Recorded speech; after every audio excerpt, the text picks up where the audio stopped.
اس سے زیادہ ظالم کون جو اللہ پر جھوٹ باندھے یا اس کی آیتوں کو جھٹلائے؟ ان کو ان کے نصیب کا لکھا ملتا ہی رہے گا، یہاں تک کہ جب ان کے پاس ہمارے بھیجے ہوئے فرشتے جان نکالنے آئیں گے تو کہیں گے کہ جن کو تم اللہ کے سوا پکارا کرتے تھے وہ اب کہاں ہیں؟ وہ کہیں گے کہ وہ ہم سے گم ہو گئے، اور اقرار کریں گے کہ بے شک وہ کافر تھے۔ تو اللہ فرمائے گا کہ جنوں اور انسانوں کی جو جماعتیں تم سے پہلے ہو گزری ہیں انہی کے ساتھ تم بھی داخل جہنم ہو جاؤ۔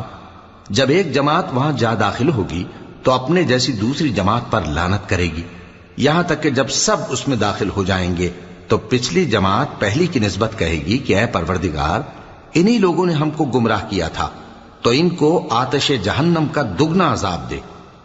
اللہ فرمائے گا کہ تم سب کو دگنا عذاب دیا جائے گا مگر تم نہیں جانتے۔ اور پہلی جماعت پچھلی سے کہے گی کہ تم کو ہم پر کچھ بھی فضیلت